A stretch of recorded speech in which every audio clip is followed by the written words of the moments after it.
Mirë, jemi rikthyer në studio për të vijuar me temat cilat ne kemi përgatitur ditën e sotme për t'i trajtuar dhe për të ndarë kështu edhe analizat të ndryshme me të ftuarit në studio. Tashmë e kemi bërë me dije se një nga temat që do të trajtojmë do të jetë pikërisht edhe rëndësia që kanë burimet njerëzore në sipërmarrje të ndryshme për ta çuar më tej nivelin profesional në përmjet edhe burimeve njerëzore me kapacitetet të plota dhe të duhura. Dhe për këtë temë ne do të kemi kënaqësi të diskutojmë në studio me zonjën Elida Motro, sipërmarrëse. Mirëmëngjes, mirë se erdhët. Mirëmëngjes, shumë kënaqësi të jam këtu. Mirëmëngjes, faleminderit, kënaqësi edhe për ne në fakt. Ju kemi në studio dhe sigurisht për diskutuar dhe për të përçuar informacion tek publiku që na dëgjon dhe menjëherë për të kaluar tek pyetja e parë se çfarë roli luajnë burimet njerëzore në formësimin e kulturës së kompanisë dhe angazhimin e punonjësve. Shikoj, janë gjitha fjalë aq të mëdha, sa kushdo që ka dëgjuar do ndrojë me njëherë stacionet. Po si mund ta thoni me më lejo ta them thjesht fare. Ke parasysh një bos në një kompani?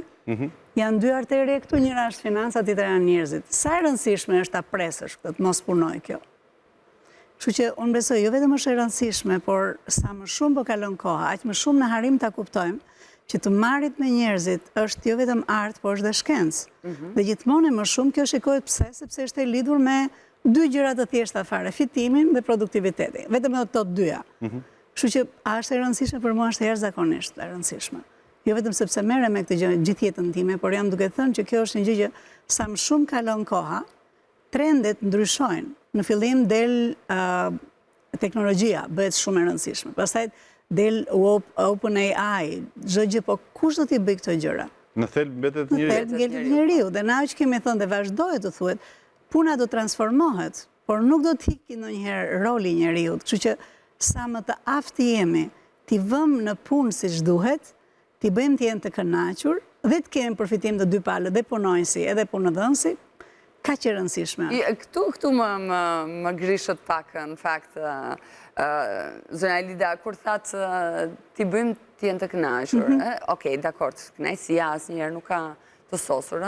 Sa më shumë të kërkojmë nga vetja, aq më shumë do kërkojmë, sa më shumë të arrijmë, sa më shumë të mirat kemi, aq më shumë do kërkojmë të tjera. Por të paktën deri këto vitet e fundit, Shqipëria ka patur probleme të mëdha në raport me qasjen, trajtimin që i bëhet të burimeve njerëzore apo punonjësit të tyre. Shpesh duke i mohuar dhe disa të drejta bazike. Megjithatë, në vëzhgimet tuaja, në eksperiencën tuaj, mendoni që kemi filluar të ndryshojmë disi apo mbetemi ende në situata kritike? Unë besoj promotori është ajo që thash pak përpara, kush ka dalë në biznes do të fitojë. Dhe e thënë thjesht fare, nuk e bën sepse do të kënaqë ata që merr në punë, ai ka dalë sepse do të fitojë. Kuptohet, jam duke banalizuar, ka shumë arsye pse del dikush në treg, ka një vlerë që do krijoj. Absolutisht jam dakord me këto, po të vemi tek njerëzit, është e dyanshme. Dhe unë nuk mendoj që kjo është vetëm për punonjësin që do të jetë i kënaqur dhe nuk është për atë punëdhënësin. Kjo është një marrëdhënie e cila në fund të ditës ka një kontratë në mes, apo jo? Dhe kontrata është marrëdhënie. Pra ti merr kohën, ti me aftësitë e mia, kompetencat e mia, unë marr pagesën nga ty, benefitet e tjera. Në rast se në këtë kontraktim diçka nuk funksionon, kjo ka qenë problemi që ne kemi në mënyrë të vazhdueshme. Kush është më i fuqishëm? Është ai që merr tjetër në punë. Çfarë ka mundësi të bëj? Edhe nga ligji dhe benefitet që i takojnë me ligj t'i jap me pak. Është e dhimbshme të dëgjosh sot njerëz të mençur që vinë nëpër intervista dhe çfarë dëgjon është a paguani me bankë? Që do të thotë, ajo që janë mësuar ande nga vinë është që është dhënë gjysma e lekëve në dorë dhe gjysma deklarohet në bankë. Ande nga vinë, nga këtu vinë, nuk është nga kompania tjetër. Po, nga kompania tjetër. Megjithatë, kjo ishte edhe pyetja që duhet ngriha, a e kanë kulturën kompanisë shqiptare për t'i mirë trajtuar punonjësit e tyre, për t'i trajnuar, për t'i ngritur në detyrë, për të pasur paga dinjitoze, sepse ne të gjithë jetojmë në këtë realitet dhe na ka rastisur që të punojmë në vende të tjera. Në fund paga është ajo që na bën të sakrifikojmë. E para fare njëherë, nëse do vemi te paga, unë do vetëm çik më mbrapa te paga për të thënë që nëse ti je dakord me një pagë, ti do t'i japësh maksimumin. Pra nuk është unë s'kam rënë dakord me këtë pagë dhe unë do dëmtoj produktin tënd apo shërbimin tënd. I ke parasysh sa kamarir? Që vetë atje dhe në vendet të sillin kafe sa të vjen kafja fytyrës. Në fakt ti e kupton që ai nuk është paguar, nuk ka marrë rogën, do dalin sa gjëra me. Do të thënë ose mund të jetë ajo që nuk është investuar ta trajnojnë. Të gjitha këto vend tek pjesa kur ne kemi pëlqyeshmëri të dy palët në një kontraktim. Por nëse do vinim tek pyetja bazike që ju bët, A është kjo një gjë që ne po e shikojmë rëndom? Kjo është në gjithë botën në fakt. Atje ku investohet, sigurisht që ka rezultat. Atje ku trajnohen njerëzit, sigurisht ka rezultat. Është një aksion që është në fakt e ardhur dhe të gjithë e thonë si kuota tani, po që kjo vjen nga krijuesi Virgin. Ai thotë, trajnoj njerëzit dhe trajtoj njerëzit që të jenë të gatshëm të prodhojnë, të bëjnë kompaninë e tyre. Nga ana tjetër, trajtoj në formë të tillë që të mos ikin kurrë në aty. Dhe kjo është një gjë që po mundohet të gjithë të bëjnë. Çfarë po bëjnë në realitetin shqiptar, dhe e them me shumë kënaqësi, në 23-shin është bërë një pyetësor për të parë kush kishte, cilat kompani kishin burimet njerëzore të mirë ndërtuara. Ishin ata që ishin lider në tregun e punës. E para dhe ishin rreth 47%. Tani, koncepti që ka ndryshuar sot është që nuk ka nevojë të kesh domosdoshmërisht një departament. Sepse ke parasysh 80% e kompanive janë kompani të vogla e të mesme, nuk kanë mundësi të keni departament. Ama ajo që po bëhet zhurmë e madhe në botë është që të kesh funksionin e burimeve njerëzore të plugged in te kushdo që merret me njerëzit. Që do të thotë se cili duhet të di që personat që ke përballë do largohen, dhe kjo është 94% e tyre, nëse ti nuk merresh me zhvillimin e tyre personal dhe profesional. Ikën njerëzit sepse është boredom. E dini që shumica e njerëzve, klientëve të mi që kanë ikur, kanë shkuar në Gjermani, kanë qenë sepse këtu thonë, s'kemi të shmarim më. Pra, nuk është se do vjen atje do bëjnë një jetë më të mirë, nuk është se do të marrin një rrogë, ndofta më të madhe, se në fund ditës çfarë ju ngelet? Po. Në fund ditës ngelet më pak se sa ka pasur këtu. Ama është një qasje e re, është një sfidë e re. Fuqia punëtore është në kohën që shikon për sheltering, shikon për shkollimin e fëmijëve, dhe këto janë gjëra që unë besoj, nëse burimet njerëzore nuk i vënë në politikat e tyre të qëndrueshme do të thotë që të jenë day in day out, çdo ditë, jo një herë në hënë. Kjo pastaj sjell që njerëzit më të mirët, ata që të prodhojnë, ata që të mbajnë angazhimin e lartë të punonjësve të largohen. Pra ju po thoni që problemin e kanë sipërmashtet dhe jo burimet njerëzore. 100% vjen keq ta them. Do të thënë burimet njerëzore, ndonjë ta dini është kjo arteria. Mund të komandoj kjo kokën, mund të thotë kjo të marrë vendime, nuk do mundet. Ashtu si kundër dhe financa, mund të kesh lek ekstra, dhe ti nuk do vesh ti çosh diku, ti investosh, nëse nuk e të dyja këto, i kam njerëzit e duhur aty? A i kam talentin e duhur aty? A mund ta bëj? Megjithatë, nga çfarë ju sqaruat pak më sipër, arrim të kuptojmë që ka një lloj ndryshimi edhe në Shqipëri. Dhe kjo vërehet më së shumti në kompani shumë të mëdha. Dhe nuk jam e saktë, nuk kam shifra të sakta sa përqind e këtyre kompanive sipërmarrjeve kaq të mëdha mund të zërë në shoqërinë shqiptare. Megjithatë, duhet kemi parasysh që ne jemi një vend i vogël me një ekonomi të brisht, kompani që hapen, rishtare, mbyllen, probleme pafund, dhe sa bukur do të ishte zonja Lida sikur të gjithë ecnim me këtë konceptin tuaj. Nëse do të ecnim në këtë konceptin tuaj, në këtë mënyrë, do të thotë që edhe burimet njerëzore vetë do shkonin drejt thithjes së talenteve të reja, drejt zgjerimit personal, profesional, por edhe në shërbim të një kompanie caktuar? Pra, ajo që po më pyesni është, a është burimet njerëzore përgjegjës apo është drejtuesi? Po. Unë besoj, dhe ka shifra që vërtetojnë që ka bërë një studim në 2023 PwC Albania. PwC Albania.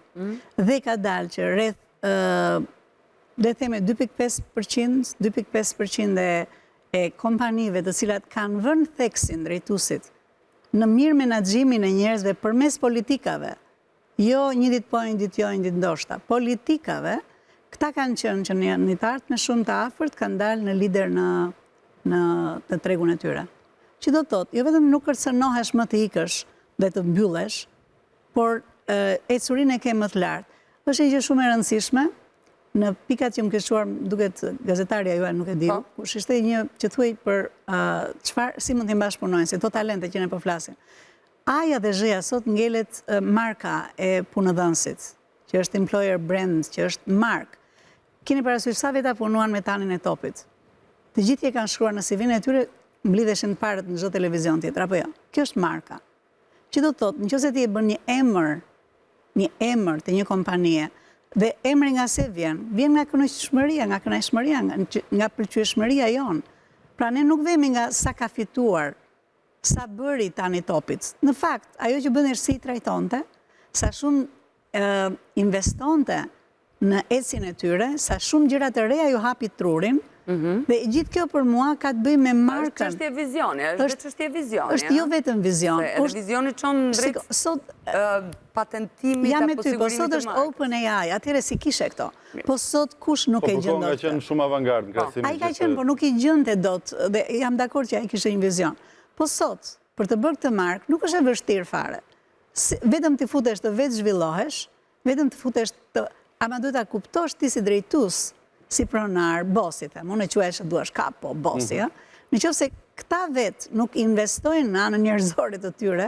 Tani, jo më largë se para 2 ditësh për rastësi teksa bëja kërkimet e mia, më doli një pasazh shumë interesant që lidhej me marrëdhënien e punëdhënësit me punëmarrësin, pa e ditur që ne do ta trajtonim këtë temë. Dhe ndër të tjera, ndoshta është pak e gjatë, thuaj që një sipërmarrës i suksesshëm, me vizion, me qasje, me vëmendje shumë të mirë ndaj punonjësve, në stimul financiar e tjerë, sërish çfarë mbetej primare për të ishin në rregullat. E këtu flasim pak tek rregullat. Dhe jepte një shembull që një punonjëse ishte vënuar për të disatën herë në punë dhe për shkak se kishte shkelur rregullin se tashmë 3 herë mungesa do të përjashtohoj, ai e ndërmori këtë Edhe pse ajo që është shumë e vlefshme. Dhe e përjashtoi nga puna. Mirë, po nuk e pyeti këtë burim njerëzor, nuk e pyeti këtë punonjëse për çfarë arsyesh ajo punoi. Ajo ishte një nënë e vetme që për shkak të fatkeqësisë familjare ishte detyruar të jetonte në një makinë me të birin e saj dhe vonohej për në punë sepse duhet të shkonte në një kish, të bënte dush, të bënte fëmijën gati, ta çonte në shkollë më pas të shkonte në punë. Dhe këto janë historitë bukura zemra ime. Ti nuk e drejton të biznesin me këto. Për këto ka programe. Ka programe që do të thoshë që duhet të ndalem tek unë jam e drejtuesin by the way. Atëherë duhet të ndalem tek çështja e rregullit të një sipërmarrësi. Pra, sepse dhe mesazhi i këtij pasazhi ishte sepse sipërmarrësi u njoh me këtë histori dhe vendosi që ta thyej këtë rregull dhe të jepte edhe një shans të dytë. Ne arrim që të japim një shans të dytë një punonjësi pavarësisht nga gabimi. Unë do të thoshja ai që mund të bëj. Ai drejtuesi ka pas mundësi të bëjë shumë më tepër. Ai nuk ka pas nevojë për shanse, ai ka pas nevojë për shumë më tepër. Dhe drejtuesit e kanë për detyrë ta bëjnë këtë gjë. Këtu duhet të ndalem më shumë se sa historia tek mesazhi. E kuptova shumë mirë, po jam duke thënë, për të tjerët unë mendoja ai ka marrë vendimin e duhur, sepse do të tregoshte nga ana tjetër, burimet njerëzore janë ato që mund ta ndjekin këtë nënë dhe duhet ta kishin marrë vesh prej kohësh, dhe të mos i lënde. Nëse kjo ka qenë që është diku në botë. E dini sa probleme kemi këtu? Fola për atë kamarierën pak përpara. Kush do ta marrë vesh për të? Do ta marrë vesh dikush që ka funksionin e burimeve njerëzore, ai përgjegjësi që merr dhe heq njerëzit nga puna. Ai do ta shikojë që ky kamarieri ndoshta është në shtëpi me qira që i ka nxjerr nga shtëpia dhe ka vajtë flort tek kushuriri dhe vjen i palar në mëngjes. Dhe ti thua pse ke ardhi pa përgjegjshëm. Ky është funksioni burimeve njerëzore që folëm pak përpara. Bota po shkon drejt funksionit, cili do që merret me njerëz. Ju që drejtoni që keni 4-5 veta këtu, duhet ta keni këtë funksion. Pra ne duhet jemi syçel ndaj halleve të njerëzve. A duhet të dëmtoj kjo rregullat? Unë kam një big question këtu. Sepse, sidomos në realitetin tonë, shumë e kollajt kisha kunatën, kisha vjerën, pastaj vdiq ky, pastaj vdiq... Nuk bëndot biznes. Kalon në abuzivitet, toni. Absolut. Dhe unë besoj që... Po, është edhe ky risk. Dhe nuk arrin ta kuptosh nëse ke të bësh vërtet me një nënë që është një nënë e vetme dhe ka këto halle, e cila prap, derisa ka arritur herën e tretë, duhet kish fol herën e dytë me një drejtues tjetër para se të vende tek CEO. Pra ka çfarë të diskutohet. Të cilat të duhet të ndiqen. Ka çfarë diskutohet. Mirë, zonja Lida, në tregun shqiptar... Mund të thuash Lida, se jam shumë okay. Faleminderit për konfidencën. Në tregun shqiptar, pa diskutim që vendi punës shumë i pasigurt, nuk do të thot, po ka qenë gjithë jetën. Pra ti nuk e planifikon dot jetën tënde për sa kohë je në një punë, por nuk e di se çfarë do sjellje e nesërmja, për sa kohë me një shkëpje të gishtash ti mund të jesh pa punë ditën e nesërme. Marr shkas ta them këtë për faktin dhe për të vlerësuar disa CEO të tjerë ose drejtues sipërmarrës, të cilët kapo ose bosa, të cilët i promovojnë dhe në kompaninë e tyre punonjësit mund të ngjiten në karrierë. Pra, të ngjisin shkallat një pas një dhe janë të rralla rastet, dhe këtu marr shkas ju pyes a ka ndodhur në kompaninë që ju drejtoni, që dikush një punonjës të ketë ardhur si një punëtor i thjesht dhe pas 10 vjetësh, 15 vjetësh të ketë një pozicion shumë të mirë. A ndodh kjo në Shqipëri? Në kompanitë shqiptare ke plot që i ketë mirë organizuara. Kupto, është një win-win. Pra nuk është se ky bosi apo kapo e bën se do t'i bëjnë nder ty që do ngjitesh ti, kupton që ai ka brenda. Talenti nuk mungon. Unë nuk mendoj që mungojnë talentet. Mungon rruga, siç po thoni ju, rruga që ne të ndërtojmë të talentet dhe të arrijnë të vënë pak në pak të marrin pozita drejtuese. Në realitetin shqiptar, po thuajse, në gjitha këto që i ke lider në treg, janë gjitha që e bëjnë shumë mirë. Kompanitë e mirë organizuar, do të quaja telekomunikacionet, që i kanë shumë mirë bankat, bankat për mendimin tim kanë vajtur në ekstremin tjetër që i kanë bërë aq shumë shkallë sa njerëzit lodhen, por ky është mendimi im personal. Ka kompanitë të tjera të cilat janë jashtëzakonisht shumë të mirë orientuara drejt saj. Në kompanitë e grupit Balfin, për shembull, ti ke një rrugë karriere që është e jashtëzakonshme. Dhe dikush që ka hyrë atje thjesht si një teknik i thjesht, ka marrë shkollën, është bërë inxhinier dhe këto janë raste reale. Mund të shikosh sot janë disa kompani që unë punoj që këto i shef reale, Euroelektra që po punoj tani është reale, ka njerëz si tani po marrin ata po dalin global, edhe automatikisht ajo që po ndodh janë këta persona që kanë ardhur atje rishtar, sapo kanë hyrë dhe kanë filluar të ecin dhe tani duan të marrin pozicione, po punojnë në projektet e Degës Italis për shembull. Plot, ka shumë sepse kjo gjenerata e re që ka ardhur është shumë e zonja. Është shumë për mua Z generation, është shumë keq vlerësuar dhe keq interpretuar sepse mendojnë që janë gjithkohon që rinë celular dhe nuk janë që të hidhen kur i thua hidhu tani të hidhen me njëherë sepse mendojnë okay, what's there for me? Dhe është normale, gjithë i kanë menduar, po të themi një gjenerat tjetër përpara nuk i ka thënë hapur që të shfitoj unë po të vetë atje, të shfitoj unë po të hypje në këtë karrierë, të shfitoj unë po të marrë të përgjegjësi. Ndërsa këta të rinë sot e din që çdo përgjegjësi vjen dhe me benefitet të tjera. Kështu që unë besoj që trendi është shumë i mirë, hapja ndaj botës ka bërë shumë mirë. Nga ana tjetër, risku është për ata kapo drejtues CEO që nuk bëjnë të ndryshim mindseti, që kërkojnë vetëm të marrin kush është më i mirë nga tregu bjerë këtu, pa kuptuar që ai që vjen me një bagazh të një kulture tjetër. Dhe shpeshherë kultura tjetër mund të jetë jo ajo që ti do të ndërtosh. E natyrshëm pyetja e fundit që më lindë edhe për shkak të minutazhit për fatkeqësi do donim ta zgjasnim më tej, është sa këto kompani, këto supermarkete të mëdha që operojnë në Shqipëri janë në koherencë edhe me universitetet, me Ministrinë e Arsimit për të mirëpritur talente të reja apo për të patur këtë shkëmbimin e karrierës. Unë besoj që është një trend shumë e mirë. Në 3 vitet e fundit, sidomos, kanë dalë këto panajire të cilat vende bëhen në për shkolla, që nga shkollat e mesme, në universitete dhe ka ca panajire që bëhen edhe për industrit. Unë mendoj që kjo është gjë shumë e mirë, nga ana tjetër unë nuk jam shumë për këtë se kjo është një trend i marrë nga jashtë dhe është shumë e mirë se shkollaj bëhet kollaj. Mblidhemi të gjithë, një barang ti, ajo që unë mendoj që biznesi ka borxh dhe që kjo është rruga, mendimi im personal, dhe unë kam mbështetur gjithë filozofinë e punës time për këtë gjë, është ne do të dalim dhe të japim në komunitet. Pra nëse unë bëj lek në këtë vend, unë kam për detyrë që të futem në një grup të caktuar dhe të filloj të ndërtoj atje pa marr mrapsh në fillim. Por që kur unë shkoj atje dhe vetëm me një mark punëdhënësi, sigurisht që do më vjen tek unë. Por unë nuk vete për këtë, unë besoj që ajo që quhet corporate responsibility, këtu duhet filloj. Panajiri do të jenë një vend ku njerëzit të vendet të ndihen që it's all for them. Nuk është për kompanit. Sepse kur vete si kompanit ti ke fuqin, ti je institucion. Nësa ai personi që vjen, a është win-win? Unë do doja që këto panajiri të jenë vende ku njerëzit vend trajnohen for free, që marrin disa skille që nuk e merr në vend tjetër. Një skill është si të zgjedhësh punëdhënësin e duhur. Është një big skill, se ti mund të vesh diku dhe digjesh për 5 vitet e para je djegur për fare.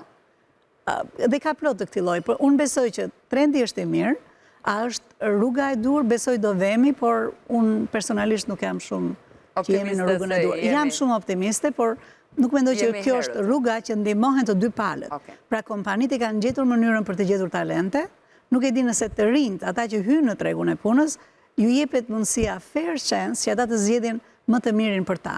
Zakonisht fiton ai që ka marketingun më të mirë. Dhe për ta përmbyllur një këshill prej bosi, nëse mundesh, prej Jeff Bezosit, për gjithë ata që ndoshta janë sapo kanë hyrë në tregun e punës, ndihen të demoralizuar, ndihen të pezmatuar për aftësitë që ata vërtet mund t'i kenë, por nuk kanë gjetur terrenin e dur. Unë besoj që janë 3 liri që ne kemi në jetë. Nëse do arrim të kuptojmë këto, dhe unë harxoj muaj që mësoj këto, kështu që do ta them tani edhe po të duke si beyond luck, po I don't care. Ke 2 beyond dhe që do na durosh.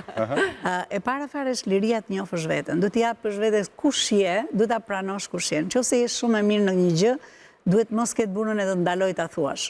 Unë dhe financat për shembull themi kështu. Unë kam njerëzit më të mirë në financë rreth rrotullt, sepse e njoh veten që mund t'i marrë t'i bëj rushe kumla që a bëj për shembull. E dyta, kur unë njoh veten, I pick and choose the others, çfarë thash? Unë zgjedh njerëzit më të mirë në financë, sepse unë do ta bëj dot kur mirë këtë gjë. Unë mund të prodhoj lek, jam njëri që bëj lek, por nuk jam e aft që t'i menaxhoj. Pra pick and choose. Dhe e treta është liria financiare. Pra nëse dikush do vej diku, të njohë veten, çfarë do të zhvilloj, dhe në fillim le të investoj tek vetja. Një gjë e gabimi i madh që mendojnë që bëhet nga kushdo është dua që rrogën e parë vetë marr 1 milion. Një sekond. Çfarë jep ti aty? Se është marrëdhënie. Pra e para fare njife veten. A është e vështirë sot njohësh edhe ama.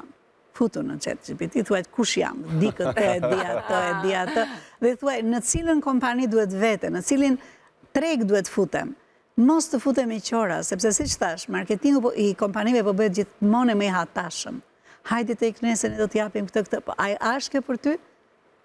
Kështu që do të thoshë, dhe e treta vjen liria financiare. Po ke mirë të dyja, po je mirë me veten.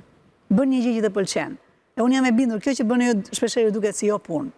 Okej, dhe kur jemi të mërzitshëm ne nga kjo ana këtej prapë të duket punë, po flas në parim. Nuk është aq e mërzitshëm. Faleminderit, por jam duke thënë që kur bën atë që do dhe kënaqesh, nuk të duket më punë.